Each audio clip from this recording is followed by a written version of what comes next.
Snow howls, wolves circle, and the rusted Suburban groans like a dying beast. Inside, Poppy clutches a pistol, Marcus bleeds onto frozen leather, and headlights carve crimson through the blizzard behind them. How did a billionaire heiress and her fugitive driver become prey in the Montana wild? Before we dive in, comment where in the world you are watching from, and don't forget to click subscribe. The first time she calls him Daddy, they are alone in the elevator of a glass tower that smells of cedar and new money. The word is a whisper, a dare, a velvet trap. He does not flinch, only lets his dark gaze drop to her mouth, one slow, scalding sweep, before the doors slide open and the city sucks them back into pretending. His name is Elias Kane, 32. 7 feet of carved midnight, shoulders built for blocking hurricanes. To the world he is guardian, benefactor, the man who rescued a platinum-haired orphan from the foster care roulette and gave her his last name for convenience. To her he is gravity, a drumbeat under every breath, the reason she learned to paint her eyes in shades of want. She is 18 today. Poppy Kane, blonde like sunrise over frost, legs that remember every mile they have run, voice that can turn a shopping list into a love song. She has spent 4 years perfecting the art of looking untouched, while every night she dreams of being ruined by hands that have never once reached for her in daylight. The party is for her, though the ballroom is full of people who still call her child behind their teeth. Crystal chandeliers drip light over silk and gossip. Violins weep into champagne. She wears white, virgin fabric, virgin lie, because the dress code demanded innocence, and she enjoys ironies that bruise. Elias moves through the crowd like a panther among house cats. Every step is measured, every smile a courtesy he grants but does not feel. They think him polite. They do not notice the way his fingers flex, as if memory lives in the muscle of them. Memory of her ankle brushing his under a dinner table, of her laugh curling warm against his neck when she leaned over to steal a blackberry from his plate. She watches him cross the room and feels the familiar ache, low, sweet, impossible. He stops beside the grand piano where she perches, pretending to listen to a senator's wife. His scent, sandalwood, rain on hot pavement, arrives before he does. "Happy birthday, little fox." The nickname is a secret stitched between them. Spoken so softly, she feels it more than hears. She answers without turning. "Does my cage open tonight?" A pause thick enough to taste. Cages are for birds who forget they have wings. Then he is gone, leaving only the ghost of heat along her bare arm. At midnight the gifts are unwrapped, the orchestra packs up, the vultures circle for one last canapé. Poppy escapes to the terrace, city lights glittering like spilled diamonds below. The air is October cool, sharp enough to cut the throb in her blood. She imagines jumping, just to know what falling feels like when no one is there to catch. "Careful." His voice comes from the dark behind her. "That railing was built for people who weigh more than wishes." She does not look back. "Maybe I'm heavier than I look. Maybe I already knew that." He steps closer, close enough that the fine hairs on her nape rise in greeting. Moonlight slides across his cheekbone, dips into the small scar at the corner of his mouth. She wants to lick it, to taste every story he has never told her. "They're watching," she murmurs. "Let them starve." A breath then, "Take me home, Daddy."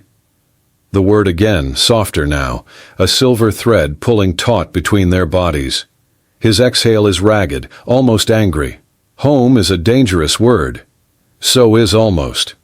They stand like that, two statues carved from the same ache, until the city swallows the moment, and they must return to smiles that never reach their eyes. Inside, the elevator ride is 30 floors of silence. She studies their reflection in the mirrored wall, him in midnight suit, her in moonlight dress, both careful not to touch. When the doors open onto the private foyer, he hesitates, key card suspended. "Poppy." She lifts one brow, waiting. He swallows. "Good night." The door closes between them with a whisper that sounds like surrender. She dreams of him anyway, of being pressed against marble while rain taps the skylight, of his mouth tracing every place she has kept sacred, of him saying her name like a prayer that breaks every rule he ever promised to keep. Morning arrives in pale slices across her bed. She stretches, cat slow, and finds the sheet still warm where her thigh remembers the weight of a hand that never touched her. Downstairs, the house is hushed. Staff given the weekend off because she asked, because she is learning to orchestrate solitude the way other girls learn lipstick. She pulls on a silk robe the color of bruised roses and pads barefoot to the kitchen. He is already there, back to her, pouring coffee. The muscles of his shoulders shift beneath cotton. She wants to bite them, to leave crescents of ownership. "Sleep well?" he asks without turning. Like a girl who knows she's being watched. A low sound, half laugh, half curse, escapes him. He sets the mug down harder than necessary. "We leave for the Hamptons at noon. Pack light. Light is all I ever wear around you." He turns then, eyes dark as storm water. "Careful, Fox." Teeth that sharp draw blood. She steps closer, close enough to see the pulse hammering at his throat. Maybe I like the taste. For one heartbeat she thinks he will snap, will finally let the leash slip. Instead he moves past her, careful not to brush skin, and disappears down the hall. The air he leaves behind is electric, every molecule charged with the promise of someday. She eats breakfast alone, strawberries and cream, tongue-chasing sweetness while her mind chases him. The house feels smaller today, corridors tightening like a throat holding back a moan. She showers with the door unlocked, water sluicing over places that ache for attention she will not give herself, because it would be his name she calls. At noon they climb into the black SUV. The driver is dismissed.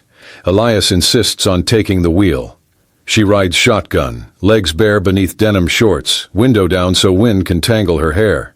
He grips the steering wheel like it owes him money, knuckles white against black leather. Halfway to the coast, she kicks off her sandals and props her feet on the dashboard, toes painted the color of ripe cherries. He glances once, jaw tightening, then fixes eyes on the road. She smiles, small and secret, and begins to hum. An old Motown song about hunger that never quite goes away. The house they arrive at is all glass and cedar, perched above dunes like a ship waiting for tide. Inside, everything is stripped to essentials. White walls, driftwood floors, a bed the size of belief. She walks straight to the balcony, sea wind whipping her dress against thighs that remember every second of wanting. Behind her, his footsteps pause. "Dinner's at 7. I'll grill." She does not turn. "I don't eat unless I'm hungry." "And are you?" She meets his reflection in the glass. Two ghosts superimposed on ocean. Starving. He leaves her there with the gulls and the ache. She hears the shower start, imagines water carving channels across the landscape of him, and digs her nails into her palms to keep from following. Night falls like a velvet curtain. They eat on the deck, steak, charred peaches, wine the color of her pulse. Conversation is careful, edges sanded smooth, but underneath it hums the current that always lives between them. Dangerous, delicious, inevitable. When the plates are empty, he stands, collects them, moves toward the kitchen. She follows without invitation, leans against the door frame while he rinses knives. Moonlight paints silver across his forearms. She wants to trace every line with her tongue. "Elias." He stills, water running over his hands. "I'm tired of pretending." The faucet shuts off. Silence stretches, tight as wire. "Pretending is all we have." "Then let me pretend harder." She pushes away from the frame, crosses the space between them until her breath stirs the hair at his collar. "Let me pretend that tonight you're mine, and tomorrow we forget it happened." His eyes close. When they open, they are wild, unguarded. "You don't know what you're asking." "I'm asking for one night of truth before we go back to lying." A sound tears from his throat, part surrender, part war cry, and then his mouth is on hers, hot, desperate, finally. The kiss is not gentle, it is famine, it is feast. It is every minute of 4 years compressed into a single point of contact that burns away every excuse they ever made. When they break apart, they are breathing like runners at the edge of a cliff. He rests his forehead against hers, hands braced on the counter as if holding back an ocean. "One night," he says, voice ragged. Then we lock this away and throw away the key. She nods, incapable of speech, and lets him lift her onto the cold marble, lets him part her knees and settle between them like a prayer answered in reverse. They do not make it to the bed. They taste each other standing, then on the floor, then against the glass where moonlight turns them into silhouettes, one dark, one pale, both shaking with the revelation of skin. He calls her baby, Fox, mine. She calls him daddy, until the word becomes a sob, a promise, a benediction. They move slow, then fast, then slow again, learning the geography of surrender, the hollow beneath her ribs where his name fits perfectly, the scar on his shoulder that tastes like salt and secrets, the way she blooms when he whispers please and stays when he says don't go. After, they lie tangled on the rug, hearts hammering against each other's palms. Outside, waves applaud the shore, relentless, forgiving nothing. He traces a finger down her spine, stopping at the base where wings would grow if she were built for flying. Tomorrow we'll be strangers again, she finishes. Strangers who share a last name and a secret. She turns her face into his neck, breathes him in like oxygen. Worth it. Sleep drags them under eventually, bodies curved together like quotation marks around a story too dangerous to speak aloud. Dawn sneaks in, pale and guilty. She wakes to find him dressed, standing at the window, with the rigid posture of a man rehearsing goodbye. She rises, wraps the sheet around herself, goes to him. They do not speak. They kiss once, soft, aching, final. Then separate like continents drifting apart. The drive back to the city is made of silence and highway. She stares out the window, throat raw with unsaid things. When he pulls up to the townhouse, he cuts the engine but does not look at her. Key? He asks. She places it in his palm, fingers lingering. See you at dinner, Dad. The word is a blade now, cutting both ways. He flinches, nods, and she escapes before the wound widens. Inside, the house feels colder, echoing. She showers until skin wrinkles, scrubs every place he tasted. But the memory clings like perfume, expensive, impossible to return. Days pass in the shape of before. They smile at fundraisers, pose for photos, play their roles so well even the mirrors believe. At night, she lies awake listening for footsteps that never come, counting heartbeats like rosary beads. One evening she finds him in the study, whiskey untouched, eyes on a fire that isn't lit. She stands in the doorway, robe slipping off one shoulder, offering without words. He shakes his head, not refusal but regret. We can't, I know. I think about it every second. Me too. They stare at each other across the expanse of rug and ruin, both knowing the cliff is crumbling beneath their feet. Winter arrives early. The city buttons its coat, pulls collars high. She wears his sweater when no one is looking, sleeves rolled 4 times, scent of cedar and want stitched into every thread. At night, she walks the halls barefoot, touching walls he painted, door frames he measured with hands that once measured her. She learns the anatomy of missing, the hollow beneath ribs, the ache behind eyes, the way silence can sound exactly like his name. December brings a gala, crystal and champagne, masks that hide nothing. She descends the staircase in silver that clings like liquid starlight, hears the collective intake of breath, sees him at the bottom, tuxedo perfect, eyes ruined. They dance because it is expected, bodies inches apart, hearts hammering against cages of bone. The band plays something slow, sinful. His palm spreads across the small of her back, branding her through silk. One more night, she whispers against his collar. One more breaks us both. Maybe we were already broken. He spins her out, pulls her back, mouth grazing her ear. I can't survive breaking you. You won't. I'll break myself on you willingly. The song ends. Applause scatters like broken glass. They separate, smile, bow to an audience that sees only glitter, not the blood beneath nails. Later, drunk on champagne and longing, she knocks on his bedroom door. He opens it already knowing, already lost. They fall together like storm clouds, all thunder and no rain, mouths greedy, hands desperate, skin singing hallelujah. This time they make it to the bed. sheets white as baptism, moon watching like a jealous god. She rides him slow, then fast, then slow again, hair a golden curtain around them both. He grips her hips like salvation, says her name like a confession. After, she traces the scar on his ribs, asks the story. He tells her about shrapnel and sand, about a boy who didn't make it out, about promises made to mothers who would never see their sons again. She kisses every inch of the wound, turns pain into worship. They do not speak of tomorrow. Tomorrow is a country whose passport they have burned. Instead, they memorize the way her breath catches when he circles her wrist, the way his voice breaks when she calls him home, the exact shade of light that turns their skin to bronze and ash. Dawn is cruel as always. She leaves before sun fully rises, taking with her the taste of him, the ache of almost. Back in her room, she writes a note, folds it into the pocket of his coat. If love is a sin, let me be damned. Christmas morning is theater, presents, laughter, a photo for the society pages, 3 figures around a tree, none of them real. Emma opens gifts, calls her sister, hugs the man she thinks is just her guardian. No one sees the way Poppy's hand trembles passing him coffee, or the way his eyes linger on the hollow of her throat when she laughs.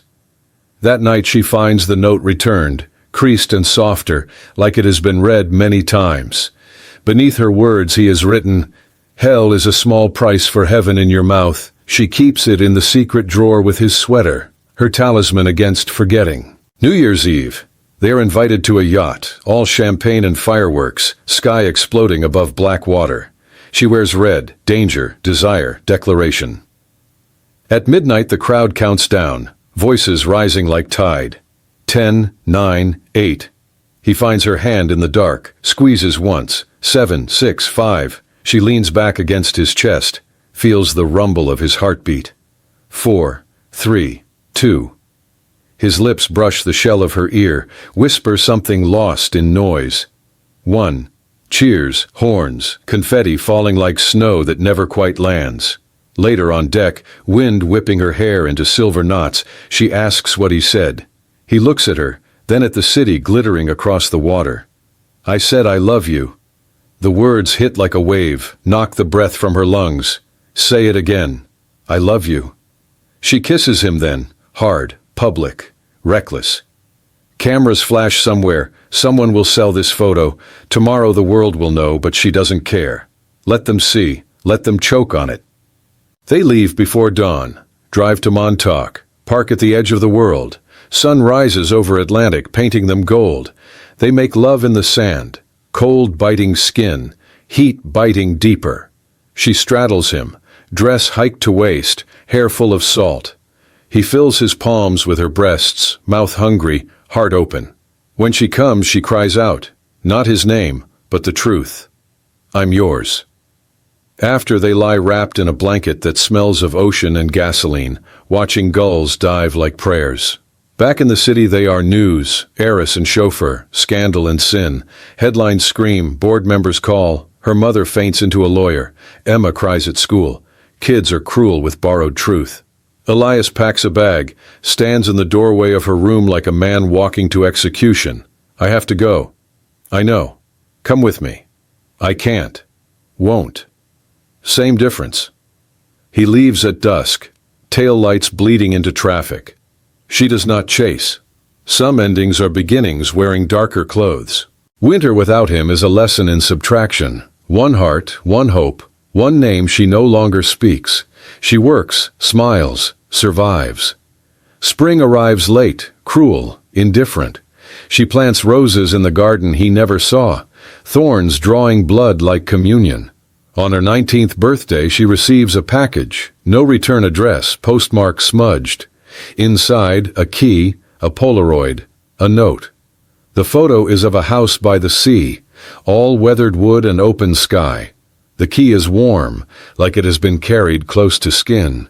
The note reads, "For when you're ready to stop pretending." She goes that night, drives until the city thins to stars, finds the house waiting like a promise kept. He is on the porch, barefoot, beard grown wild, eyes still the same storm. She does not speak.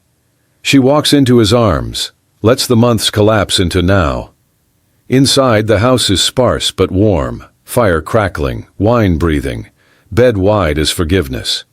They undress each other slow, reverent, as if for the first time. He kisses every place the world touched her without permission. She maps the countries of his grief with her mouth. When he enters her, it is not fucking. It is coming home. It is exile ended. It is every road they walked to arrive here. After, lying skin to skin, heart to heart, she whispers, "No more pretending." He answers, "No more almost." Outside, waves applaud the shore, relentless, forgiving everything. The house breathes around them, cedar floors expanding under summer heat, salt wind threading every open window. Morning arrives in slow motion. Gulls, distant thunder of surf, the low hum of a man waking beside her for the first time without the guillotine of goodbye.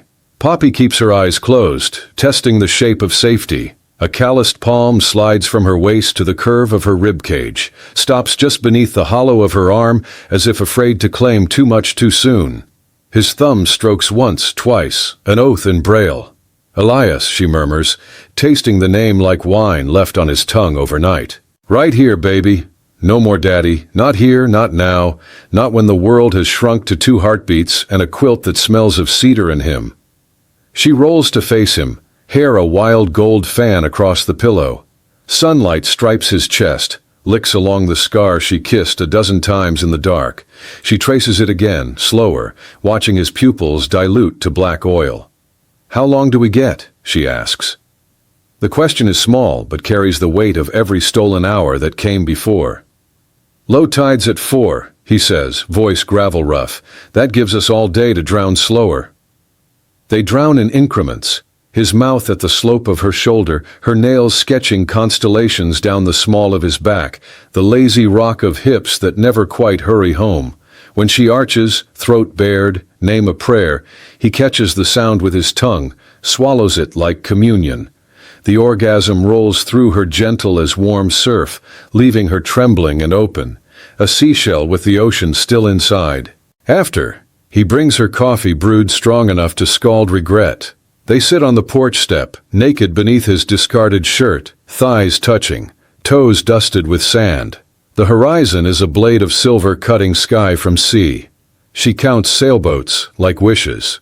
"I used to dream about this," she admits, cheek against the solid drum of his arm. Not just the sex, the quiet. The afterward he sips, eyes on the water. "I stopped dreaming after Sarah died. Thought it was safer to want nothing, and now." His gaze drops to her mouth, lingers. "Now I want so much it scares the hell out of me." They build a rhythm out of ordinariness. Grocery lists, burnt toast, arguments over which radio station qualifies as music. She learns the way he hums when shaving, the way he checks locks twice, the way grief sits in his shoulders at 3 a.m. so she can crawl across the mattress and become his anchor. He learns the way she takes her eggs, yolks runny, whites laced with pepper, the way she counts heartbeats when anxious, the way she says his name like water finding its level. Evenings they walk the dunes, barefoot, fingers linked loose so the wind can't accuse them of clinging. Some nights the sky riots pink and orange, others it bruises purple and cruel. Always the tide erases their footprints, and always they make new ones, reckless cartographers mapping a country no one else can enter. One dusk, a storm rolls in. Black clouds, white teeth of lightning. They run, laughing, rain needling skin. Inside they peel wet clothes like shedding skin, stand bare before the open door, wind whipping curtains into ghosts. He drops to his knees, mouth at the hollow of her hip, tasting salt and summer storm. She threads fingers through his hair, holds on as the sky splits open. When he lifts her, thighs over shoulders, the thunder is inside her, raw, electric, undeniable. They finish together, her cry swallowed by the crash of waves, his groan lost to the howl of wind. Later, wrapped in a blanket that smells of rain and sex, they watch lightning stitch the horizon. She traces the line of his jaw, marveling at how quickly need has become habit, how easily hunger has turned to home. "Tell me something true," she whispers. "I love you more than I fear tomorrow." The admission hangs between them, stark and shining. Tomorrow is the city, the townhouse, the boardrooms and headlines, the daughter who still calls him dad, and the girl who must learn to answer without flinching. Tomorrow is the reason they have only now. She presses her mouth to his, tasting storm and confession. Then let tomorrow wait. Tonight we're just Elias and Poppy, two people who found each other at the edge of the world. They make love again, slower this time, reverent, as if memorizing the way skin catches light, the way breath catches need. After, she sleeps curled into him, palm over his heart, ear against the steady drum that says alive, alive, alive. Morning brings clarity and coffee, and the unspoken knowledge that clocks have begun ticking again. He watches her dress, white cotton dress, no bra, sunburn across her nose, and feels the familiar clutch of want mixed with dread. She catches his reflection in the mirror, offers a smile that tries too hard to be brave. We could stay, she says, though they both know better. Emma needs her father. Your company needs its CEO. The world doesn't pause for lovers, baby. But we could pause the world for an hour, a day, a week. He crosses to her, cups her face, thumbs brushing the fragile skin beneath her eyes. We've had our week. Now we learn how to carry it inside us while we walk through fire. They leave at noon, car loaded with sandy shoes and half-finished coffee, and the quilt that smells of them both. The drive back is quieter, each mile stitching them closer to the lives they temporarily abandoned. Halfway, she reaches across the console, links their fingers, holds on until the city skyline appears like a judgment. He drops her at the townhouse first. Protocol, habit, protection. Before she climbs out, she leans across, kisses him soft, lingering, tasting goodbye and hello in the same breath. See you at dinner, Dad. The word is softer now, a secret they share instead of a wall they hit. He watches her disappear inside, then drives away, heart already counting hours until he can come home to her again. Inside, the house is unchanged, walls still white, roses still blooming, but she feels different, as if every room has been remade by the echo of his touch. She showers, dresses, answers emails, fields calls from her mother who has seen the photos and wants explanations Poppy isn't ready to give. Through it all, she carries the low thrum of him beneath her skin, a baseline to every ordinary moment. Night falls. She wears the red dress, danger, declaration, and descends the stairs as the door opens. He steps in, still in his driver's uniform, eyes finding hers like magnets finding north. Emma's laughter drifts from the kitchen where the housekeeper helps with homework. They are not alone, will never truly be alone, but the air between them crackles with last week's storm. He crosses to her, stops a polite distance away, voice low. How was your day, Miss Kane? She answers with eyes, not words. I missed you. I want you. I am still yours. His pupils flare. The corner of his mouth lifts, almost a smile. Dinner in 10. They move through the evening like actors who know every cue but can't stop improvising. Passing in the hall, his hand brushes the small of her back. Feather light, fire bright. She pours wine. Fingers graze his when she hands him the glass. Electric. Inevitable. Emma chatters about school, oblivious, while two adults swallow secrets with every sip. Later, when the house sleeps, she slips from her room barefoot, heart loud. His door is ajar, light spilling gold across the carpet. She pushes it open, finds him sitting on the edge of the bed, shirt unbuttoned, eyes waiting. I promised myself I wouldn't, he says as she crosses to him. I promised myself I would. She straddles his lap, dress pooling around them like spilled ink. They kiss, slow, drugged, familiar now. When she rocks against him, he groans into her mouth, hands sliding under fabric to cup bare skin. We have to be quiet, she whispers. I know. Can you be? Can you? She answers by sinking down, taking him inside her inch by inch, watching his eyes go blind with restraint. They move like waves against shore, inevitable, hushed, relentless. When she comes, she buries her cry in his shoulder, teeth marking muscle. He follows seconds later, groan muffled against her neck, arms banded so tight she can barely breathe. After, they stay joined, foreheads pressed, hearts hammering syncopation. "One night at a time," he murmurs. "One night is forever if we keep repeating it," she answers. She slips back to her room before dawn, carrying his scent like contraband.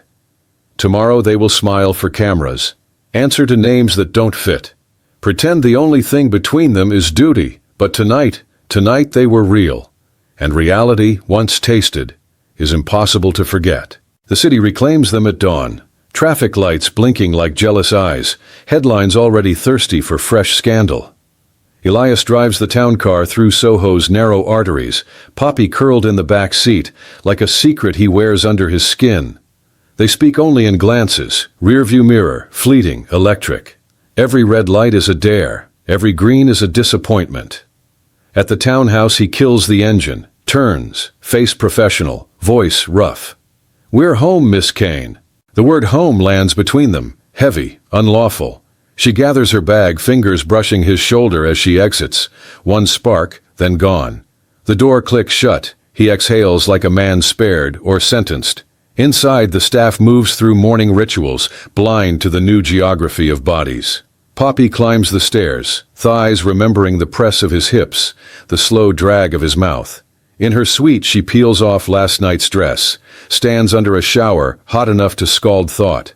Steam fogs the glass. Her own hand slips south, traitors, missionaries, until memory becomes present tense. She comes silently, biting her lips so hard she tastes iron and him. Downstairs, Elias checks locks twice. Inventories reasons. Emma needs stability. The board wants spotless. The girl deserves a future bigger than my want. The list feels flimsy against the bruise-colored vision of her spread beneath him, pupils blown, calling him Elias like a key turning in a lock he can't reclose. Emma clatters into the kitchen, all 8-year-old sunrise. "Morning, Dad. You look tired." "Late shift," he lies, pouring cereal, voice gravel. She chatters about field trip permission slips. He nods, hearing only the echo of silk sliding off Poppy's shoulder at 3 a.m. At 7:30, the car is warmed, routes memorized. Poppy appears, white blouse, plaid skirt, hair twisted up to expose the column of her throat.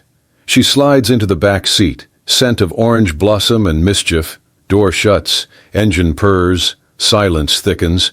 20 blocks to the private academy. He drives slower than traffic allows, buying seconds.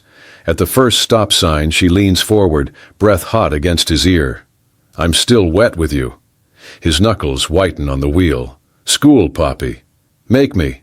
A laugh escapes, half groan, half prayer.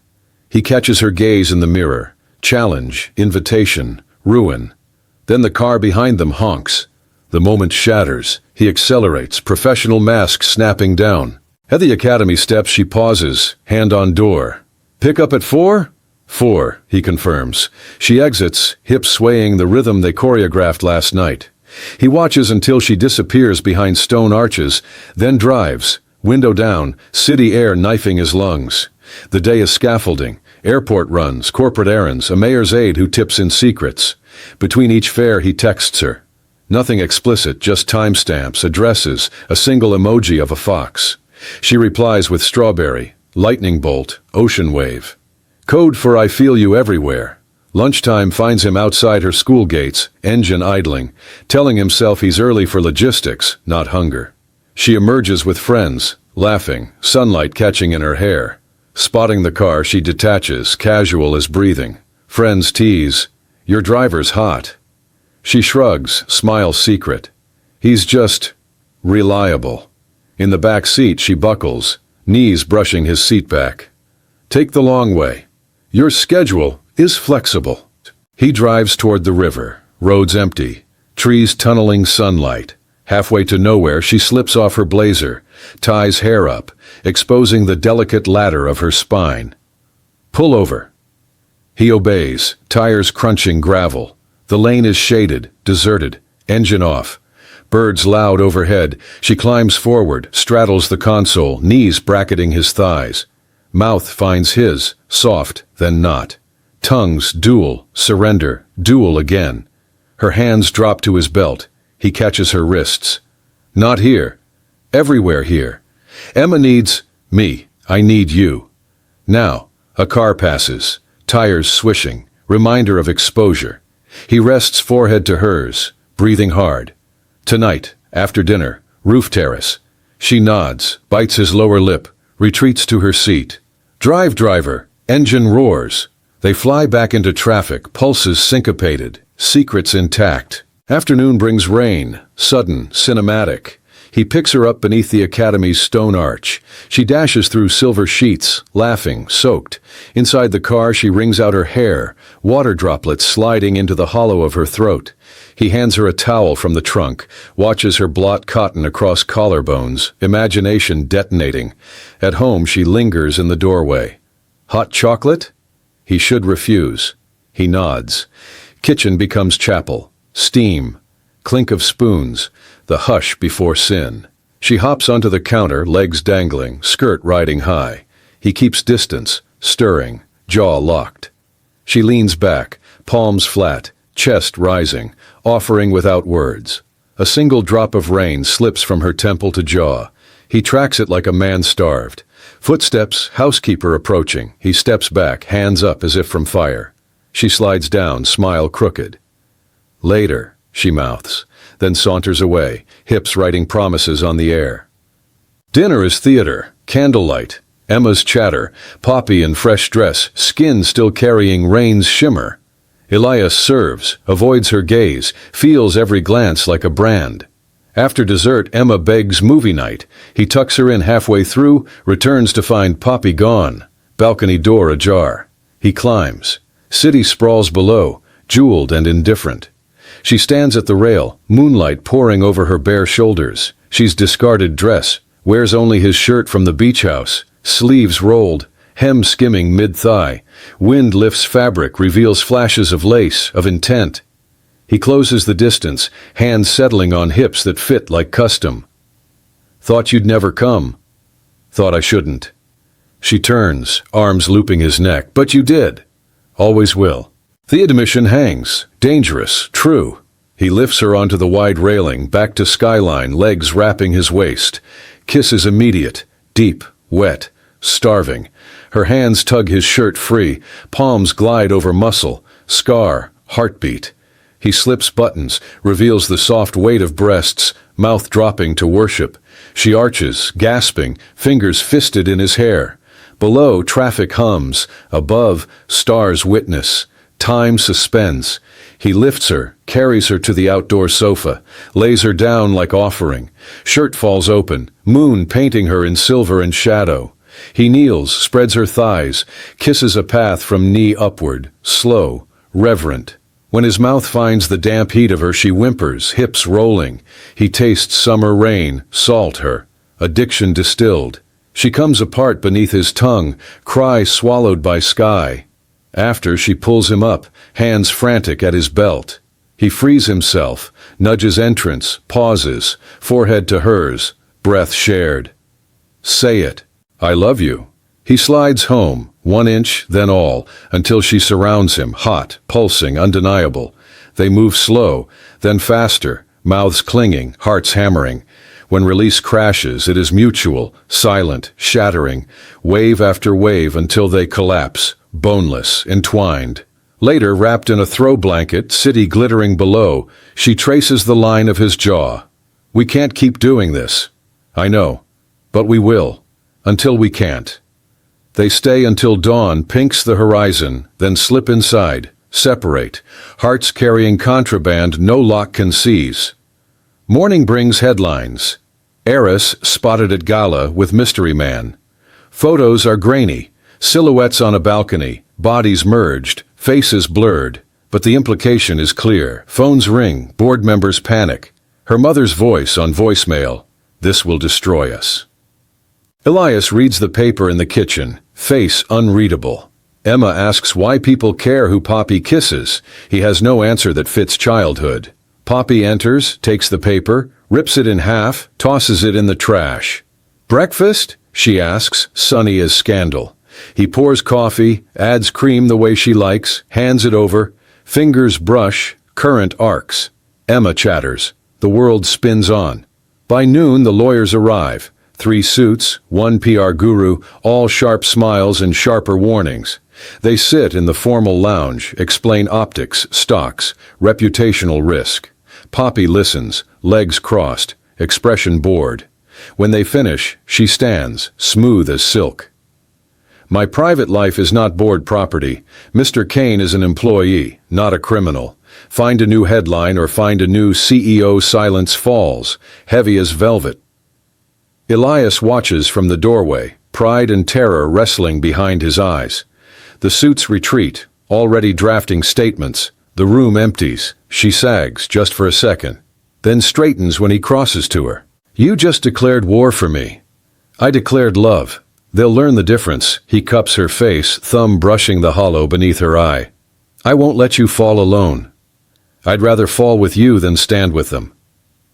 That night they do not sneak. He walks into her room at 9, closes the door, locks it loud. Declaration. She meets him mid-room, mouth already reaching. They undress each other slow, fingers shaking, not from fear, but from the enormity of choosing. When he lays her down, she spreads like a map he has memorized.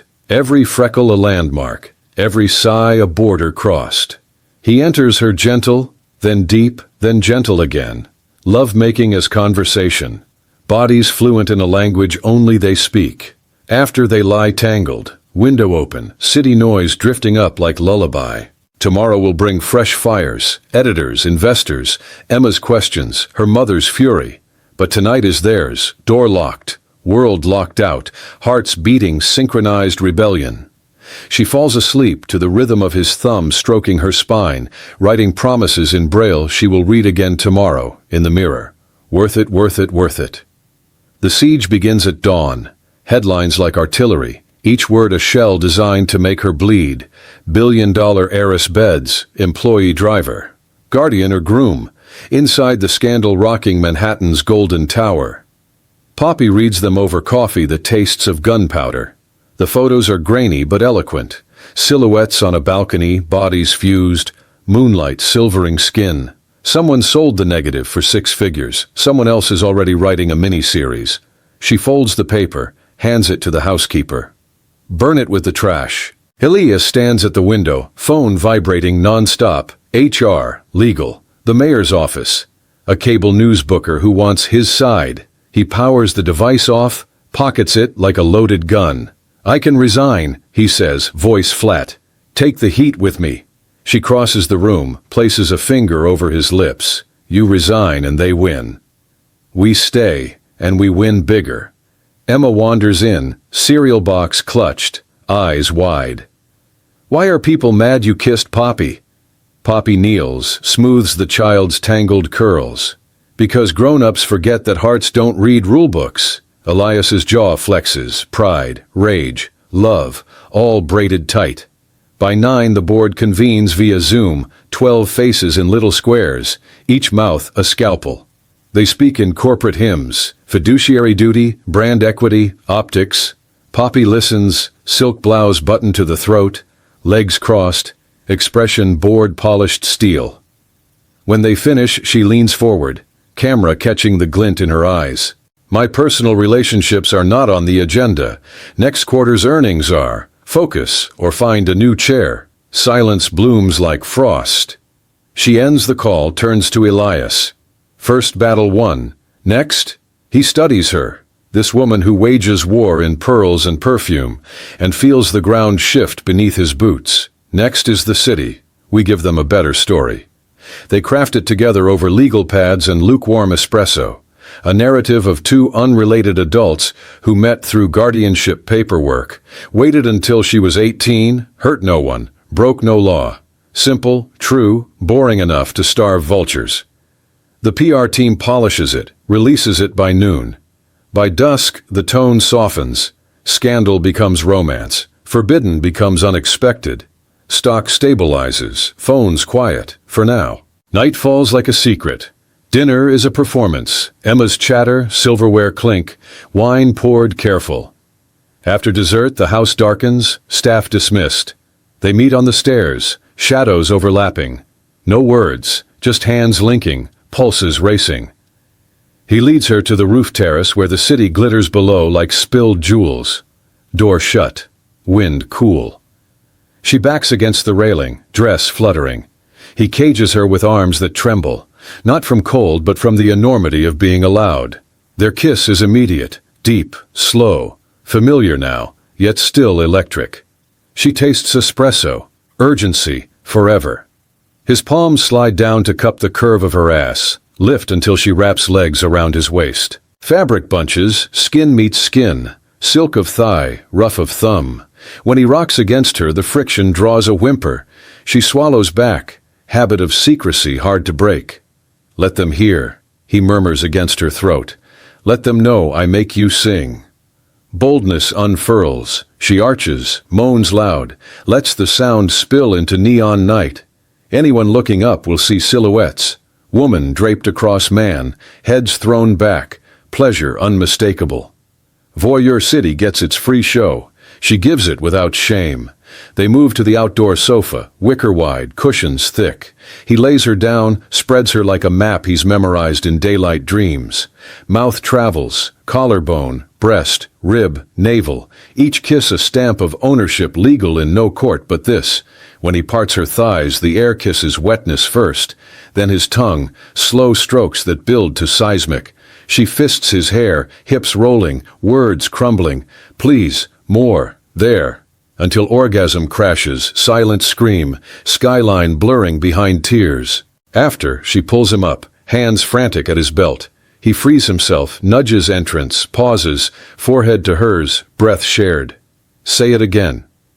I love you. Now, tomorrow, in every headline. He slides home, one thrust, then stillness, letting her adjust to the stretch, the heat, the truth. They move slow, then faster, then slow again. Lovemaking is conversation, bodies fluent in a language only they speak. When release comes, it is mutual. Quiet, shattering, wave after wave until they collapse, entwined city glittering witness. Later, wrapped in a throw blanket, she traces the scar on his ribs. Tell me something the papers don't know. I used to fear nothing. Now I fear losing you more than I fear losing myself. She kisses the scar, seals the confession. Then we'll lose ourselves together. Come find me in every headline. Days blur into pattern. Public smiles, private fire, midnight confessions on rooftops. The scandal exhausts itself. New gossip rises, stock climbs, board retreats. Emma accepts the story like children accept weather, unquestioned, changeable. Poppy and Elias learn the choreography of almost, hands brushing under dinner tables, mouths meeting in pantries, hips colliding in elevator mirrors when no one looks up. One afternoon, a reporter corners them outside the building, microphone thrust, camera hungry. Any comment on the engagement rumors? Elias's arm instinctively curves around Poppy's waist, protective, possessive, public. She feels the city inhale. We're happy, she says simply. That's the only headline that matters. The clip goes viral. Two calm faces, one hand at the small of her back, eyes steady. Overnight the narrative shifts. Power couple, modern fairy tale, love wins. Paparazzi camp outside. They give them nothing but coordinated outfits and matching smiles. Inside, the townhouse becomes sanctuary. They install keypad locks, soundproof panels, blackout curtains, fortress against intrusion. Nights are theirs. Candlelit dinners eaten barefoot, dancing in the kitchen to old soul records, baths drawn so full water sloshes like tide. They make love everywhere, stairs, study, balcony under stars, each time deeper, louder, more certain. She learns the way he likes to be woken, mouth first, words later. He learns the way she likes to be held, tight enough to leave marks, gentle enough to stay. Summer crests, heat drapes the city like velvet. One August evening they escape, private jet, no flight plan, just sea and sky. A cottage on Martha's Vineyard, weathered shingles, no address. Days of bare skin and salt, nights of sheet-twisting urgency. On the dock at dusk he kneels, not proposal, just reverence, presses mouth to the inside of her thigh where pulse beats fastest.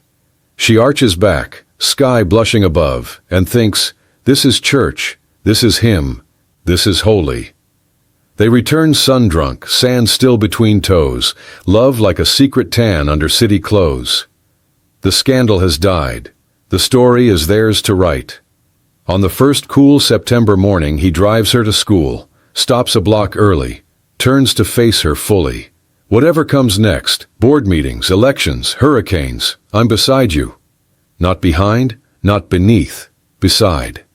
She cups his cheek, thumb brushing the small scar. Then let's walk into the fire together. First one to flinch buys dinner. He laughs, deep, free, and she realizes the sound is now her favorite song. That night they don't sneak. They walk hand in hand through the front door, past staff, past Emma's delighted grin, up the stairs and into the bedroom they no longer pretend is separate. Door shuts, locks click, clothes fall. They make love slow, face to face, whispering futures instead of promises. Apartment with a view, Sunday farmer's market, maybe a dog, maybe Paris, maybe forever. After, tangled in sheets that smell of them both, she traces the line of his collarbone. We've burned the rule book. What's left? He kisses her forehead, then each eyelid, then her mouth, soft, certain. Everything. The fire starts quietly, an ember glow on a gossip blog, a single line. Sources close to the Kane estate whisper wedding bells by Christmas. By sunrise it's wildfire, tabloids, finance channels, even the mayor's morning briefing. Hashtag Kane, wedding trends worldwide. Stock in Kane Industries jumps 6 points. Paparazzi swarm the townhouse steps like wolves in designer coats. Poppy reads the headlines over espresso, heart hammering against porcelain. Elias stands at the window, phone muted, shoulders a rigid line. Emma bounces in, cereal spoon waving. Are you getting married? Can I be flower girl? Sophia in my class says brides wear diamonds in their hair. Poppy forces a smile, cheeks aching. No one's getting married, Peanut. Just rumors. But the word married lands between her and Elias like a live grenade, pin already pulled. By noon the board summons them, joint video call, faces grim in little squares. Clarify, they demand. Deny or confirm, but kill the speculation. Poppy's fingers find Elias's under the table, squeeze hard. We'll issue a statement, she says, voice steady. Give us 24 hours. Screens go black. Silence swells. He exhales through his teeth. We need a plan. She turns, eyes bright with storm. Or we need the truth. They retreat to the study. Dark wood, locked door, whiskey older than their problems. He pours 2 fingers, doesn't drink. A denial buys weeks, a confirmation buys years. Either way they own the story. She takes the glass from his hand, sips, sets it down. Then we write our own ending. Words hang, dangerous, delicious. She steps closer, palms sliding up his chest. Marry me, Elias. Not for them, for us. Burn their script and write one they can't edit. His heart stutters beneath her touch. You deserve cathedral bells and rose petals, not tabloid ink. I deserve you. Naked truth beats dressed-up lies. He cups her face, thumbs brushing cheekbones, fragile as belief. You sure? I've never been more alive than when I stopped being afraid. He kisses her, hard, certain, whiskey burning between tongues. Outside cameras flash against drawn curtains. Inside they strike the match that will either light their future or consume it. The statement drops at dusk. Joint Instagram, single photo, her hand in his, simple gold band on her ring finger, caption, "We decided forever" sounded shorter than explanations. The internet detonates, stocks soar, talk, shows devour, mothers clutch pearls, teenagers make TikToks titled, "When your driver is also your destiny." Inside the townhouse they turn off notifications, close curtains, become unreachable island. Night falls like confetti. They order Thai, eat on the kitchen floor, feed each other spring rolls between kisses. Emma builds a pillow fort in the living room, declares it wedding chapel. They crawl inside with glow sticks, exchange vows written on notebook paper. I promise to wake you with coffee and kindness. I promise to fight fair and love unfair. I promise the story is ours even when the world writes headlines. Emma pronounces them weird but perfect. seals it with a high five. Later alone they make love on the rug, slow, reverent, laughter mixing with gasps. She wears only the gold band, he wears only her. When she comes she whispers husband like a spell. When he follows he answers wife like salvation. After tangled in throw blankets, they sketch dreams on each other's skin. Courthouse at dawn, city hall bells, honeymoon in Sicily where no one speaks their names. Morning brings lawyers, prenup, estate planning, PR strategy. They sit at the long table, fingers linked, signing papers that feel like passports to a new country. Her net worth dwarfs his. He signs anyway, adds a clause, all debts of love are hereby forgiven. Lawyers blink, shuffle papers, bill by the hour. The board demands a wedding spectacle, charity gala, media blitz, sponsorship deals. Poppy refuses. Private ceremony, public reception after. Take it or leave it. They take it, grumbling. Date is set. First Saturday of December. City Hall at sunrise. Family only. Dress code. Come as you are, leave as you belong. Days compress. Flurries of lace samples, florist tantrums, security clearances. She chooses a dress the color of moonlight, slip silk, no train, no veil, just freedom. He buys a navy suit cut sharp enough to slice rumor. Emma picks a crown of baby's breath, declares herself co-bride. The house smells of pine and anticipation. Night before the wedding they separate, tradition, superstition, heartache. She sleeps at a hotel suite overlooking the park. He stays home, pacing corridors like a soldier before battle. At 3 a.m. he texts, "I can't sleep without your breath beside me." She replies, "Meet me on the roof." He drives through empty streets, finds her waiting in hotel robe, hair wild, eyes bright. They make love against the railing, city glittering below, snow beginning to fall, white confetti on dark, hair on dark skin. After, she pins a baby's breath behind his ear. "Tomorrow, you become mine in every language." He carries the flower to the courthouse next morning, tucked inside his jacket like armor. Dawn is pewter, sky holding breath. City Hall doors open early for them. Witnesses, Emma in velvet dress, housekeeper as matron, a judge who doesn't ask questions she already knows answers to. Vows are whispered, voices steady, hands warm. Rings slide on. Gold for her, platinum for him, circles that mean no end. Kiss is soft, public, defiant. Cameras outside catch the moment. Her face tilted, his hand cradling her neck, snowflakes caught in mid-air like paused applause. Reception is held at the townhouse. Lights strung through bare trees, tables set with soup and bread and champagne. No press, no board, just chosen family. Emma dancing barefoot on the marble. Driver friends who raised glasses to the man they call brother. A jazz trio playing at last while snow dusts the windows. First dance is in the foyer, her head on his chest, his cheek on her hair. Both barefoot, both finally still. Guests leave by midnight. The house exhales. Upstairs they undress each other slow, each button, each zipper a vow renewed. She wears only the gold band. He wears only her. They make love on the wide bed. No urgency, no audience, just skin and promise. When she comes, she whispers husband like a hymn. When he follows, he answers wife like hallelujah. After, tangled in sheets that smell of pine and champagne, they listen to snow brushing the windows, soft, persistent, like the world trying to forgive them. Morning brings newspapers, photo of their kiss on the steps, headline forever anyway. Stock climbs, board sends orchids. Her mother sends a terse congratulations and a lawyer's number, ignored. Emma crawls into bed at dawn, crown askew, declaring honeymoon breakfast in the kitchen. They obey, robes and pancakes, snow at the windows, laughter echoing through rooms that finally feel like theirs. Later, alone, they stand on the balcony where once they balanced on the edge of almost. Snow falls soft as absolution. She slips her hand inside his shirt, palm over heart. "We jumped," she says, "and the sky caught us." He covers her hand with his, eyes on the horizon, wide, open, unafraid.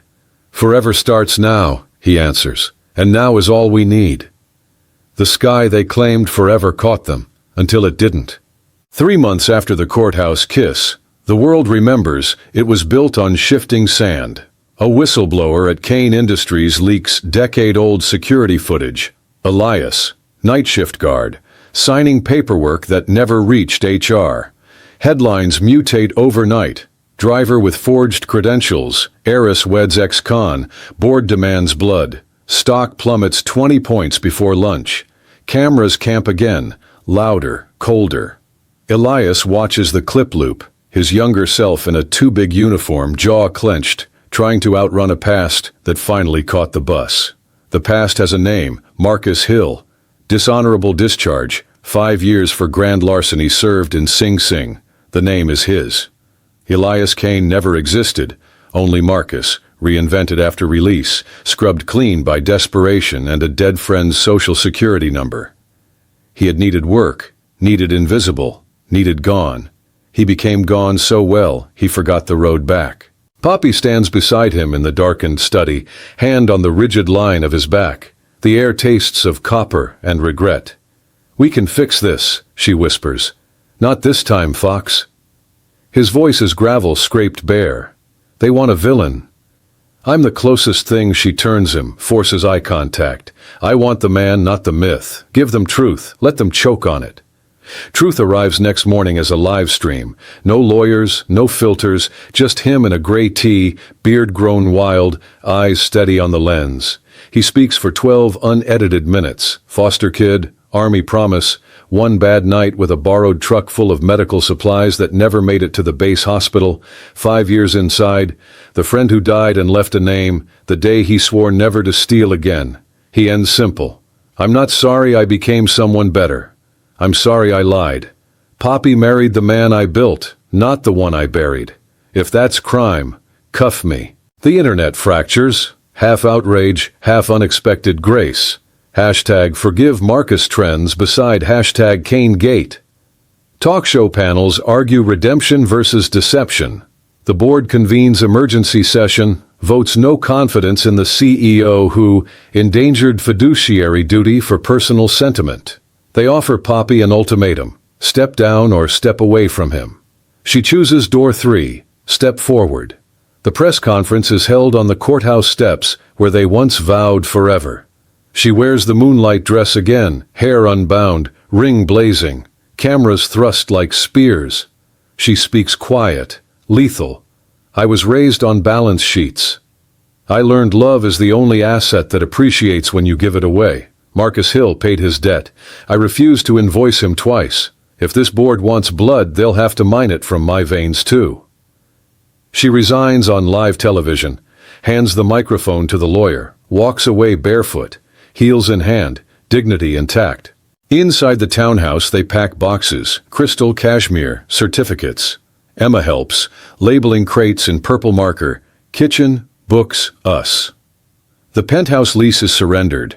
The driver uniform hung back on its hook like shedding skin. They buy a used Suburban with cash, load dogs, child dreams. Destination, west until the ocean becomes memory. Night before departure they make love on the empty living room floor. No furniture, no audience, only moon through bare windows. She straddles him slow, palms flat on his chest, riding the storm they both know is coming. When she comes, she whispers his birth name, Marcus, like a baptism. When he follows, he answers Poppy like salvation. After, they lie entwined, hardwood cold beneath backs, city sirens weaving through open windows. "We're homeless," she murmurs. "We're free," he corrects. They drive at dawn, cross the GW bridge as sun bleeds orange, skyline shrinking in rear view. Emma sleeps in the back, headphones full of Disney. Poppy rides shotgun, bare feet on dashboard, ring catching early light. The radio mutters news, stock rebounding, board appointing interim CEO, pundits debating whether love is a liability. She turns it off, rolls window down, lets wind erase their names. Montana is first. Wide sky, cheap motels, jobs waiting tables for cash. He flips burgers, she pours coffee, learns the language of small-town silence. No one asks for pedigrees. Tips are paid in kindness and 20s. Evenings they hike trails that smell of pine and forgiveness. Make love under stars so bright they seem to pry secrets open. Emma collects wildflowers, presses them in library books. Tiny libraries in tiny towns where stories matter more than surnames. Winter finds them in a cabin outside Bozeman. Wood stove, generator. Snow higher than the Suburban's hood. They chop firewood together, sweat steaming in frigid air. Inside, he strips her slow, layers falling like past lives, lays her on quilt before flames. They move languid, heat against cold, skin against scar, mouths tasting of smoke and future. Outside, wolves howl. Inside, she cries his name. He answers with hers. Both sounds swallowed by crackling pine, by snow that buries old footprints faster than they can make them. Spring brings thaw and revelation. An email from a venture capital firm willing to back a startup built on her decade of industry intel and his operational brilliance. The pitch is simple. Ethical medical supply chain, transparent pricing, veteran hiring priority. Seed money is modest, freedom is astronomical. They incorporate in a strip mall lawyer's office, name it Second Chance Logistics. The logo is a phoenix wearing a delivery truck like armor. Emma designs it in crayon. They frame it above the garage office. They work from dawn to dusk, cold calls, grant apps, late-night spreadsheets lit by kerosene lamp. First contract comes from a rural clinic desperate for honest pricing. They deliver in the Suburban, sleep in the back, celebrate with gas station champagne. Second contract brings employees, 2 vets, 1 single mom, all hungry for fair wage. By summer, they rent a real office above a bakery. The smell of bread becomes their new cologne. Anniversary of the courthouse wedding, they return to city, drive through midnight, park across from the townhouse, now owned by a tech mogul. Lights blaze inside. Strangers toast on the balcony where they once burned. They sit in the Suburban, hands linked, watching ghosts party. Miss it? He asks. Miss the cage. Love the key, she answers. They drive away before sunrise, back to mountains, to startup, to life built board by board rather than borrowed name. Years compress. Leases signed, staff doubled. First million in revenue. First school recital where Emma introduces my dad Marcus and my mom Poppy to applause instead of whispers. They buy land, build a house, timber and glass facing west, where sun drops like coin into slot. They marry again, barefoot this time, vows written on receipt paper, because permanence lives in intention, not invoice. Guests are employees, neighbors, the vet who taught him to chop wood. No press, no board, just wind and promise. One night, 5th anniversary of the leak, they sit on the porch, grill cooling, crickets loud, Emma inside practicing ukulele. Stars spill across black like salt on velvet. He takes her hand, traces the ring now scratched by work and weather. Do you regret it? He asks. The fall, the fire, the walking away? She leans into the solid warmth of him, answers with the certainty carved by years of choosing. I regret only the years we spent pretending. The scandal gave us the keys to our cage. We flew inside, Emma's song drifts through screen door. Off key, earnest, you are my sunshine. They rise, follow the sound, close the door against night. The porch light stays on, beacon for anyone still running from a name that never fit. Below the foundation, buried in a mason jar, lies a clipping of the first headline, Kane heiress elopes with driver. They added a note in Sharpie, thank you for setting us free. Somewhere in Manhattan the board gathers, graphs climbing, legacy secured. They speak of the ex-CEO in past tense, never knowing she is building a future measured in wildflowers delivered on time, in veterans paid living wage, in a man once called criminal now called dad. The city moves on, so do they, westward, forward, together. 2 people who learned love is not a scandal, but a second name for liberation. And when the Suburban finally dies, rust and mileage beyond repair, they park it on the hill overlooking the house, plant morning glories in the engine bay, let vines choke the past. They kiss among blossoms, slow, familiar, forever new, while Emma picks flowers for the table, humming the song about sunshine. The headline that once tried to bury them becomes compost for zinnias. No one remembers the scandal. Everyone remembers the flowers arrived on time, Every time. Carried by a man who once drove away from a life that was never his, and toward a woman who taught him ownership, is just another word for love. They walk back to the house hand in hand, rings catching sunset, shadows stretching long across grass that smells of freedom. Behind them, the rusted suburban blooms, metal and vine, past and future, scandal and salvation welded into one quiet, ordinary miracle.